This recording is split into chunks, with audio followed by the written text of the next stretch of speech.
Hi, my name is Mackenzie, and today we are going to be reading A Town Mouse in the Country Mouse.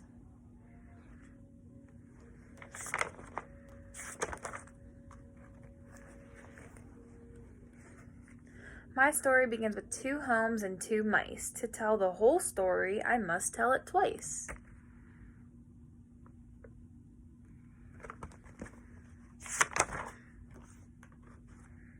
In the thick of the thickest, an old country house hosted a young who never by the name of Pam Mouse. "It's so boring out here," she complained to the sheep. "Why, there's nothing to do here but lay down and sleep." Sometimes do you feel this way about when you're at home and there's nothing to do, you just sleep?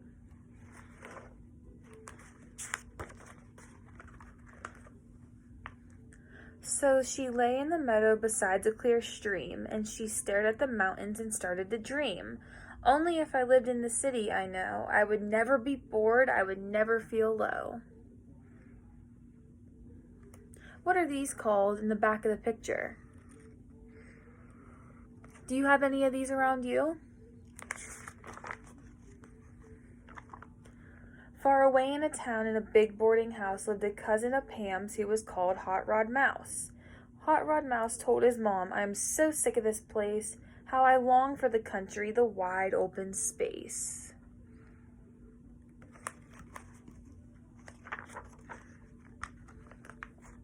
So he wrote to his cousin and put it this way: "Cousin Pam, let's trade places for more than a day."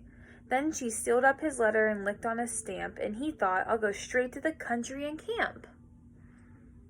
Have any of you guys been camping in the country before?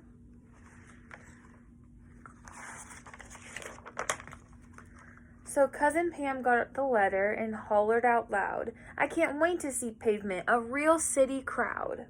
So she hopped a mouse train that was traveling west. "Now I'm off to the city, the place I love best."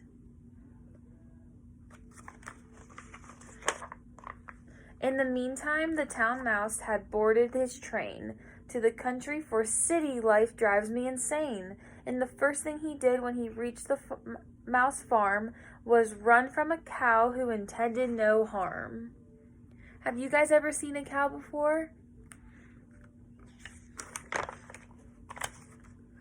I don't care much for chickens. There's no one to play, and the nearest mouse kid must live 12 miles away. And that noise that the frogs and the whirlwillows make drives me crazy at night as I lie wide awake.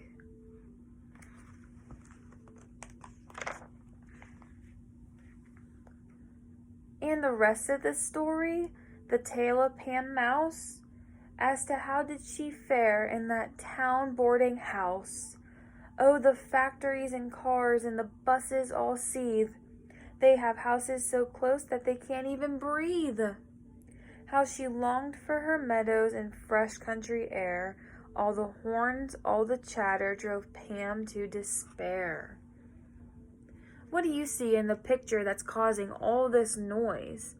What would you do if you heard all this noise all day, even when you're sleeping?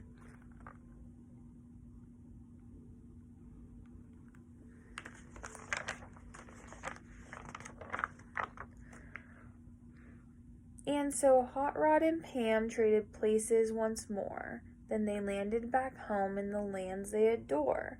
Now when someone asks, how did the 2 homes compare?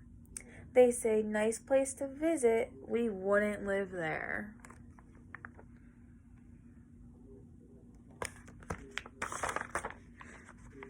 Now, after hearing this story, do you think that you would want to live somewhere else than you do now? Think about it long and hard. Would you rather live in the country with sheep, with meadows, or would you rather live in a city with houses, buildings right out your window,